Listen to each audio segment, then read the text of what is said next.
Okay, so funny thing, I've been working on like 3 different scripts, and every single one of them I have hit a brick wall on for one reason or another.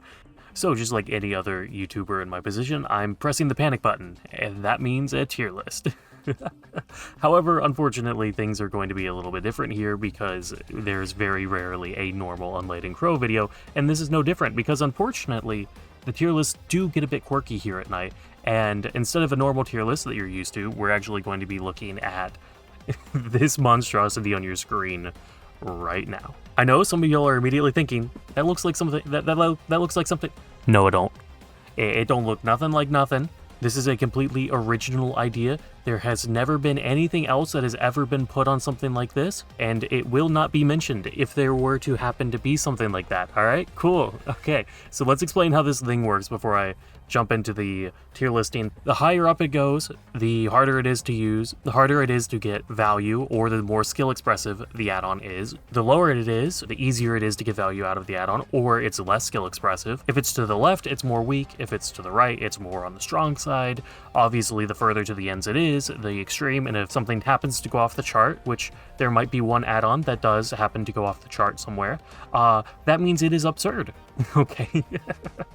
But you'll get that rant when we get there. So anyways, I'm going to go ahead and let the tier list play out. Alright, starting off with the brown add-ons, we have a couple good options and a couple bad options. For example, Sketch Attempt is a really bad one to start on now that I think about it, because Sketch Attempt is so hard to know if you're actually getting value out of it. It's absurd, because Sketch Attempt isn't something you can see value from, still can give you value over most of his other add-ons, so I think I'm gonna put it right up here in hard to use, slightly strong, but that's really just because I can't really judge it, but I do know it's hard to use, so I'm actually, because it's so hard to know if you're actually getting value from it, so I'm actually just gonna put it right here. The more I think about it, I'm gonna put it right on the middle, because even after all this time, I still have no way of knowing how good it is. Up next, we have Blurry Photo.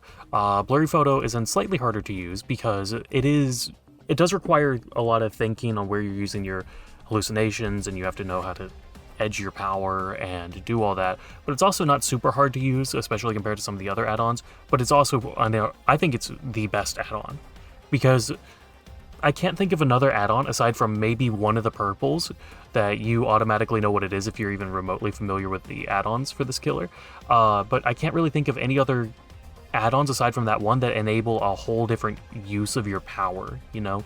Because Blurry Photo allows you to use your husks, hallucinations, whatever you want to call them, as hag or dredge traps, with being able to just drop it in the loop, position the survivor into it, and then just kind of force them to drop the pallet, force them into a 50-50, or just teleport to them and hit them when they try and loop. It's really strong. This add-on really should be base kit, just because it feels like you have to run this add-on if you want to use your teleports even remotely aggressively. So I'm going to put it here, because it's not super hard to use, but you do need to put a little bit of thought into how you use Blurry Photo. Next up is Rabbit's Foot. This is the Hemorrhage and Brighter Blood add-on, and it could be nice on console, you know, but I really think it's weak. You know, you have to hit your power, but it also gives you passive just by holding the UVX. You see the Brighter Blood, so it's very easy to use, and it's not very strong, unfortunately. Hemorrhage can be useful in like some builds, but most of the time it's better to just run B-movie poster. That's it, really. Then we've got Punctured Eyeball. Punctured Eyeball is hard to use and incredibly weak. It has 4 conditions, and none of them and it's not even that good to begin with. The survivor has to be weakened and injured and cleanse a hallucination to become deep wounds. Which, if it didn't require them to be weakened, this would be an incredible add-on. But it does require them to be weakened, so, you know, there's not much to say. Eyeball can be really good if they remove that weakened requirement, not only for the obvious slowdown of, like, punishing a survivor who gets rid of your hallucination by making them have to mend, but also what some really, really good survivor teams will do is they'll have someone who's unhooked, they've got DS, they've got off the record, they've got all those perks, you know, and they're going to take that time and they're just going to play aggressive. They're going to start cleansing hallucinations, and when they get to the final one, or whenever they want to try and get you off of another player, they'll act as if they messed up the hallucination by letting go of the hallucination mid-cleanse, so that you see that they get weakened and you see the killer instinct, and what they're hoping for is for you to instinctively go, ooh, this injured survivor just messed up. Let me go get that quick down, but then you get hit with off the record and DS, and it's a really clever way to play against the unknown, I can't deny it. And this add-on, if it didn't require the survivor to be weakened, would completely shut that build down for the most part, and I think that that would make it a still pretty niche but good add-on. Whereas right now it's niche, terrible, and honestly not even niche. You're never going to see value out of it. When survivors were new, and if you're doing like a heavy hit and run style, you can get a lot of value out of Eyeball, but really it's bad. Okay, and that's the browns taken care of. That wasn't too bad. Now we've got the yellow add-ons. And up first, I'm going to just talk about another terrible add-on, and the Device of Unknown Origin, I believe is the name. Man, I hate this thing so much. I see a lot of people recommend to use this add-on, and no, never use this add-on. This is off the charts weak. This is actually detrimental to you when you use this add-on, and I will explain why. And it's not even hard to use. It's off the chart down here in the bottom corner. It is just so horrendous. And the reason for this is simple. Survivors hate being oblivious. If they have the choice to get rid of being oblivious, they will always do it. That is the fundamental of the Pentimento and Plaything hex combo, is that survivors hate being oblivious and they will almost always try and get rid of it over anything. Obviously, some good teams will ignore the oblivious, right? When it comes to the downside of, well, if you get rid of this, they get Pentimento stacks, right? Good teams will ignore that. But when a survivor has a choice between leaving a hallucination and finishing a gen, but being oblivious, or getting rid of that hallucination and then doing the gen, they're always going to get rid of the hallucination, whereas sometimes otherwise they might have tried to greed the gen without getting rid of the hallucination. And that's what you want them to do, because if you're able to teleport to that hallucination, you might be able to interrupt that gen. But if survivors are constantly cleansing your hallucinations, because this applies a negative effect on them, you're encouraging survivors even more to do something that is the absolute biggest counter to you as the unknown, which, for those of you that didn't know, getting rid of the hallucinations is the #1 thing you need to do against unknown, because with hallucinations, unknown can snowball out of his mind anytime he wants. But without them, he's a worse huntress or a worse trickster, you know? Like, yeah, there's a lot of cool things you can do with the UVX, and you're not completely... There's never a time where you're completely helpless as the unknown, but the difference between hallucinations and no hallucinations is like the difference between C tier and A tier. It is absurd. So please never use this device. On to the next one, we've got Notebook of Theories, and I want this add-on to be good. I really wanted this to be good. I was a firm believer in it, but the more I played with it, the more I realized it really doesn't do too much. Like, yeah, it can do a little bit, so it's not... I'm not going to put it in weak, I'm going to put it slightly strong, but it's not really hard to use, but you do have to get a direct impact. To get the most value out of this add-on, by the way, you have to direct impact and then injure a survivor, so that you cut down how much distance the survivor gains from you injuring them, and that makes it a bit easier to combo hits, right? To get a nice 3-tap with your power. That's the use of this add-on. That being said, the amount of hinder it gives is not worth it. It's like 2 extra seconds of hinder, which sounds nice, right? But in reality, that doesn't, because of how light the hinder effect from direct impacts are, it doesn't do anything. Up next, we have, what is this? This is Last Known Recording. This is not a terrible add-on. It's very easy to use, but it's not a terrible add-on. It makes it easier to distract survivors because it gives survivors less time to react to having a hallucination in front of them. So what you can do is, you know, normally without this add-on, you have to do this whole, like, I call it a dance, really. I call it the distraction dance, of where you're like just really trying to keep the survivor's eyes on you so they don't realize they're about to run into a hallucination. With this add-on, you don't really have to do that because the range reduction is nice, and it makes it to where once the survivors see the hallucination's reveal aura, it's probably too late and you can teleport to them and gain distance. That being said, this does nothing if the hallucination's out in the middle of nowhere. You know, if it's in the middle of Dead Dog Saloon map, for example, they're going to be able to see that from across the map. Everybody knows where that hallucination is, and so this only... It's not like you can't see the hallucination from a certain range. You can still see it. It only helps when you're hiding it behind walls and stuff. It's a good add-on. It's not really super skill expressive, but there are some cool things you can do with it, so there you go. Backpack, I'm going to put in the fairly hard to use, and it's not super strong, but it does enable a lot of cool plays.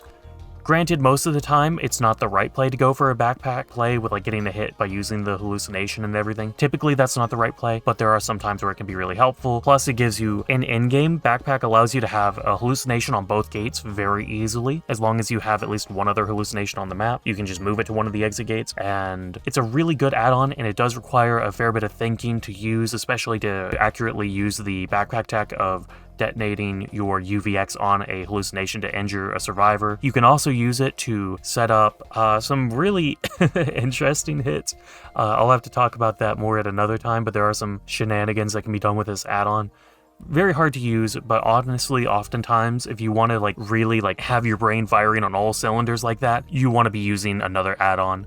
You don't want to be using backpack. Backpack's nice, it's a good add-on, it's really good for map control, but to really get the most out of it, it is very hard to use. Okay, and next up we have Victim's Map. I mean, it's a very passive add-on. It's a very passive add-on, you know, I don't know what else to say about that. It's not a bad add-on, and you can make some plays with it, so I guess I'll put it like right here, because most of the time it does nothing, but sometimes you can use that killer instinct to immediately reinfect a survivor, but most of the time it's just passive, and really the only time I run this add-on personally is when I'm trying to clip farm, because or I'm trying to like practice really good hits, because it shows you when you down a survivor, it shows you exactly where that survivor was when you downed them because of the killer instinct. And so it's a really good learning tool in that regard as well, but most of the time you don't really need that. That's only if you're practicing like Shark Known or getting hits through walls and all that. And even then it doesn't like activate every single time, it only activates when you down. I kind of accidentally, momentarily hyperfixated on the fact that when you down a survivor, they become unweakened, so you see their killer instinct, so you can use that to learn. But it is a solid add-on. It's a very passive add-on, but it does have a little bit of skill expression, which is why I'm not putting it fully in the easy to use category. It's an okay add-on, you know, I think I've said all that I need to say about it. It's good for info when somebody reveals. It's really good with Vanishing Box, you know, but everything's good with Vanishing Box, so that's not really saying anything. Speaking of Vanishing Box, let's go ahead and go on to the green add-ons. So starting off, I guess I'll go ahead and grab Vanishing Box out. Vanishing Box, I mean, easy to use, very hard. There is literally no input with Vanishing Box. Yeah, you have to capitalize on it, but even if you don't get a UVX hit from Vanishing Box, it still gives you information on who completed the gen. It still puts the survivors into a risky position where they have to play safer, or they have to come chase you down and reveal. So overall, Vanishing Box, very, very strong, very low skill, as much as I hate to say it, because it just does everything for you. So it's going right here in the corner.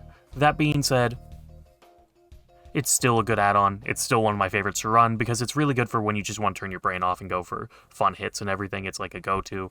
So it's still, I'm not saying this to like disrespect the add-on. It's just genuinely, there are a couple like things you can learn with it. So maybe it shouldn't be all the way down here. Maybe it should just be like right here. But still, overall, very strong add-on.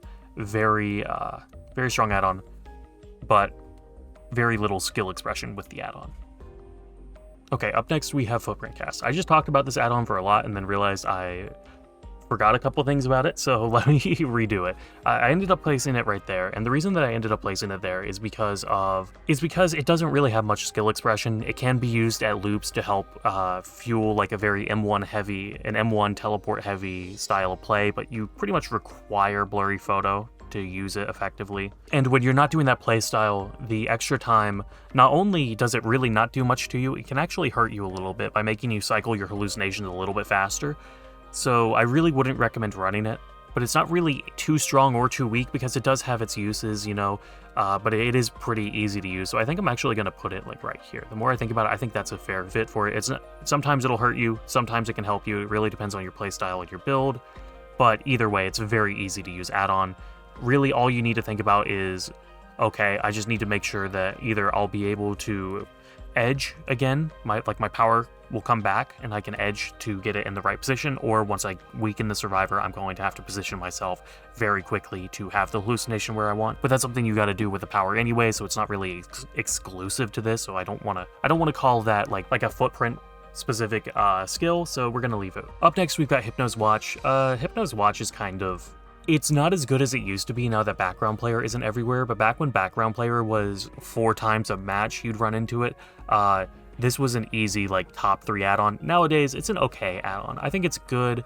It's not really that hard to use, so probably somewhere around here, because you do have to direct impact to survivor, but once you direct impact that survivor, pretty much for the rest of the chase, unless you really screw up, they're exhausted, so they can't dead hard, they can't lithe, whatever. Actually, I'm gonna kind of put it on the slightly easier to use, because getting a direct impact most of the time is easier than going for an actual UVX hit, because you can just push come to shove, you can back rev or hit them while they're locked in an animation, and there's nothing, it's not like you can't direct impact and then weaken a survivor either. Like, it's completely possible to do both, so I don't know. It's a very easy add-on to use, but it's also a very strong add-on, so I think we'll leave it here. This is a fine enough place. Up next, we have the front page, and the front page article is the one that gives you a lot more charge towards your next hallucination whenever you break a pallet or breakable wall, I believe, as well. I could be wrong on that. I'll have something on screen to confirm or deny that, but essentially it's not a terrible add-on, but it's also not a great add-on either. It's a little bit like Footprint Cast. I think it's the higher skill version of Footprint Cast, so I'm gonna like put it, I'll put it right here. And the reason I say it's got a higher skill ceiling than Footprint Cast is because if there's a pallet that's in a good location, sometimes you don't want to break that pallet with this add-on. You want to save that pallet so you can get a hallucination back there anytime you want, you know? Obviously, you run the risk of a survivor team having any means necessary, but personally, I don't see any means necessary more than like 1 every 20 matches, so I don't think it's that big of a risk, and the reward, as long as you can play around the pallet with your power, is being able to pretty much instantly spawn a hallucination there whenever you need it, which can be really good if you're trying to contest a main building or hold a 3-gen, or maybe you've got it, maybe it's at some other point of interest, like it's right by an exit gate, so you can save that pallet as like kind of an insurance. If it does go to endgame, you can always guarantee that you have a hallucination on one of the exit gates. There is some skill to front page, that's why I call it the more skillful footprint. That's really all I have to say about it. However, I think I am going to put it slightly in the stronger side the more that I think about it, because rarely is it a downside. At most, you'll waste the value of this add-on, but with how many pallets there are on some maps, I don't think it really ever hurts you because it's optional. It's not like Footprint where it happens every time regardless of if you want to start molting or not at that time. It always happens there, and you don't have to kick that pallet unless it's like the staircase pallet on Midwich. Most pallets you don't have to kick, especially as the unknown, because you can hit through walls, you can bounce around walls. There's so many things that you can do to go around pallets that I think it's perfectly fine. I think it's probably one of the better, well, I won't say one of the better green add-ons, but it's one of the better designed green add-ons because it really is skillful.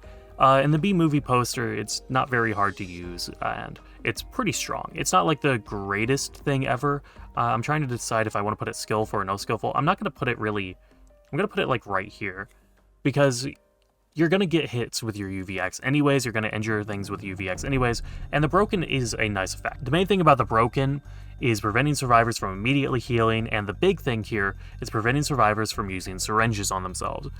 I don't know if it's just me, but I feel like I've been seeing so many syringes lately, and being able to turn off the syringes or the styptics or whatever is a very nice add-on. I've run this add-on in a couple builds, in a slugging build is one time that I've run it.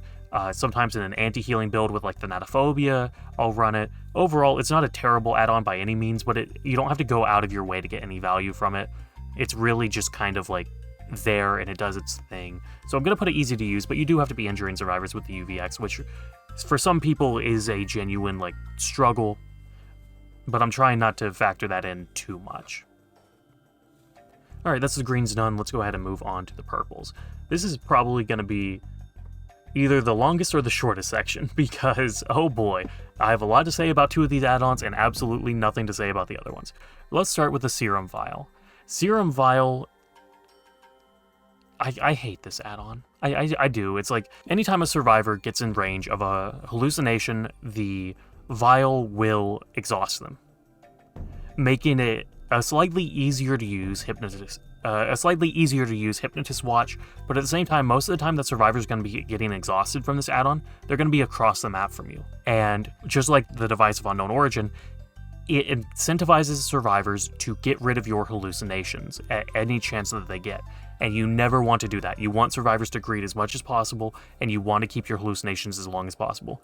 So it's not a great It's not a great add-on. It's slightly better than Device because some survivors are willing to ignore exhaustion, especially if they don't have any exhaustion perks, you know? They're willing to ignore it sometimes. It's not quite as oppressive as Oblivious for the survivor side. So sometimes it'll work, and there are some uses to it, like just using it in Chase to exhaust a survivor. It can be nice, but for the most part, it's just Device of Origin slightly better. It would be garbage as a brown add-on, if I'm being honest. Same with Device of Origin. They're both just so terrible. Up next, we have Game Cart. Game Cart is I'm gonna say it's kind of strong and it's kind of hard to use. And the reason that I say that, it is pretty simple. There's a lot of cool things you can do with Game Cart, but you kind of have to think ahead of where your hallucination is and if it'll even be worth to teleport to gain the buff, or if you'd rather save that teleport to just get a hit. There's a bit of a risk-reward with teleporting. It encourages you to teleport mid-chase, and that can be a fun risk-reward for you, and it opens up play for both sides. Like, if you teleport mid-chase, the survivor might be able to punish you, but if you do it right, you'll be rewarded. You can also right now use it as a timer. If you run it with OSS report, which we'll talk about in a little bit, the duration of this add-on is almost exactly the same as your teleport cooldown, so you can use the little pop-up that this add-on gives you in the bottom right corner as like a cooldown for your teleport. However, I'd be very surprised if the killer tweak that's coming up for the Unknown isn't just adding like a proper teleport cooldown as like a secondary power gauge similar to what Dracula has. I'd be very surprised if that's not the killer tweak that we're getting for the Unknown. Depending on when you watch this video, that might not be too important, but right now, if you're starting off the character, that might be really good. And even if you don't run it with OSS report, it gives you like a 5-second warning that your teleport's going to be back on cooldown, and that can be very nice as well, because right now you can get a muscle memory for when you're going to teleport, but having that confirmation that, okay, you're going to have your teleport back in right now or in 5 seconds, right? It can be very nice, and once again, 30% faster vaulting, breaking pallets, etc. can be incredible depending on the build you're running and on the map. I ran this add-on for a good majority of, or I won't say a majority, but I ran this add-on quite a few times when I was doing the 50 games of Iri challenge, and it's a good add-on. It's an add-on that is one of my go-to add-ons when I don't want to run Blurry Box, when I want to play something that's a little off meta. This is one of my go-tos. Speaking of another one of my go-tos, let's talk about Milk. This add-on, I've heard a lot of people say this add-on is garbage, and I try not to do this. I try not to do what I'm about to do. But anyone who says that Milk is a bad add-on is genuinely just suffering from skill issue. Don't get me wrong, there are some times where you will have a certified Milk moment where the add-on makes it to where you miss a shot that normally hits, but what you get in return is absurd. A lot of people look at it and it's like, oh, you know, it makes the power a bit harder to use. It does. And a lot of people look at that and they go, oh, I don't know if it's worth it. It is worth it. Once you learn basic UVX, I would really recommend learning this add-on, at least somewhat, because what you can do with this add-on is filthy. Pop-ups are incredible with this add-on. You can do some really stupid things, and you can get some really crazy shots by doing a pop-up or a ramp-up off of a sloped surface with this add-on. It makes it easier to hit a lot of different shots around walls. For example, long wall jungle gym. You can bounce a shot from really far away and hit the long wall window perfectly every single time with Milk, and it's very easy to do. You just have to be in like a general area and you can do it very reliably. And you can also, if you think that they're not going to vault or you have aura, by changing your crosshair placement a little bit, you can instead hit the back door of the long wall or the pallet side of the long wall or the opposite side. There's so much you can do. It's hard to explain. I genuinely need to do a full video on Milk. I want to get a little bit better with it before I really sink my teeth into why it's so good. But this add-on is probably the strongest add-on that the Unknown has when it comes to UVX. It's just, the only reason it's held back is it is hard to use. You do need to basically relearn the UVX and how it works, and you need to know all these things like the pop-up to really gain advantage of it. But it's so worth it. It is. And anyone who says, oh, Milk is bad, it is a legitimate skill issue. I try not to say that to people. I try and be helpful. But saying Milk is a bad add-on because you cannot use it is just false. Milk is absurd. I hate kind of having to leave it vague, but Milk is such a good add-on, and it makes so many aspects of the power better in ways that aren't immediately obvious. I have a a rough script for this, and it is like 15 minutes about milk alone, so I'm going to leave it there, but I have a lot to say. Something I don't have a lot to say about is this Killer's Mask, Oni's Mask. I always call it Oni's Mask, but I know it's like Killer's Mask or Homemade Mask or something like that. It's the obligatory purple blindness add-on. It's not as bad as Dracula's add-on, thankfully, but it's still like easy to use and very weak. It's an add-on that gives an effect you don't care about at a time when you don't care about it. Yeah, it's nice that it disincentivizes survivors from cleansing your hallucination because it only applies its effect after they get rid of a hallucination. But at the same time, like, the only time a survivor's not going to do that is when either you're slugging out of your mind or they're running an aura build. But 9 times out of 10, it's better to just get rid of the hallucination anyways for them and then just suffer with not having their aura perks for 60 seconds. So it doesn't really do anything for you. It's a nice idea, but just in execution, it doesn't work. All right, and that's a purple stun. That wasn't as... I was expecting to talk about milk a lot longer, but I think I made myself stop, and I think that was the right thing to do for this video. Anyways, on to the iridescents, all 2 of them. We have 2 iridescents here, and my opinions on them are about as opposite as you can get. OSS report. I like it. It's not super hard to use, but there is some skill expression with it, and I think it's pretty strong. What does OSS report to do? Well, it does a lot. The main thing is it gives you -5 seconds on your teleport cooldown, so you can teleport and chase a lot more often, and you can traverse the map faster. It's good in slugging builds. It's good in pretty much every build. It doesn't hurt from OSS. The only time you might get hurt by OSS is if you're running a full aura build. Having 2 terror radii on the map at one time means that you're almost guaranteed to always have survivors that are regenerating their distortion, but that's not the end of the world. That is something that you need to be aware of, but that's not really a downside. And in other builds, like for example an impossible skill check build, having 2 terror radii on the map at one time could be incredibly useful with things like unnerving presence or coulrophobia or what have you. So all in all, it's a good add-on, and having the fake unknown stick around for a couple seconds can make it really hard for survivors to tell if you actually teleported to leave them or if you're teleporting to cut them off, or there's so much that this add-on gives you. It's a bunch of minor things all rolled into one package, and it's a very nice add-on. It's my personal favorite iridescent add-on, but that's a pretty low bar considering the other is iridescent film. And iridescent film, I cannot lie, iridescent film is a very strong add-on. But I hate iridescent film because it exists purely to pub stomp, seal club, waffle stomp, whatever the term is nowadays. It exists purely to bully new players, and against more experienced teams and more experienced players, it is like basically worse corrupt intervention where it gives you a downside. This is the add-on that makes survivors start the trial weakened, but it reduces the amount of hallucinations you can have on the map at once, by 1. That is a massive downside. You're basically doing a quarter of the survivor's job for them in terms of hallucination control whenever you run this add-on. That being said, the upside of it, of being able to potentially snowball out of your mind in the early game, can be worth it in some builds. If you're going into a match like, okay, I'm slugging everybody at 5 gens immediately, this add-on's really good. But that's not a healthy playstyle for the game. I think almost everybody would agree with that. And having an add-on that pretty much solely relies on the opponents being bad, because good survivors, what they'll do, they see this add-on, nobody does anything. They run around like a headless chicken until your lethal pursuer runs out, because let's face it, if you're running this add-on, 9 times out of 10, you have lethal pursuer. So they run around, they make it to where you can't really gain anything other than their general location from lethal pursuer, and then they don't do anything. They sit there and they wait until somebody finds you, and then when somebody finds you, they all collapse on you immediately, like a bunch of gang stalkers. They reveal their weakened, because you can only ever deal with 1 weakened survivor at a time because of how long the UVX cooldown is. Maybe you'll get 2 or 3 hits, but depending on the map and how much line of sight there is. So, like for example, if you're on RPD, or especially Larry's, you might be okay and you might be able to get a lot of value out of this. But if you get something that's even remotely open, you're going to have like an Azeroth, you're going to have a lot of survivors revealing you. I mean, heaven forbid there's a hill somewhere that the survivors can sit on and reveal you without you ever being able to see that they're actually revealing you until it's too late.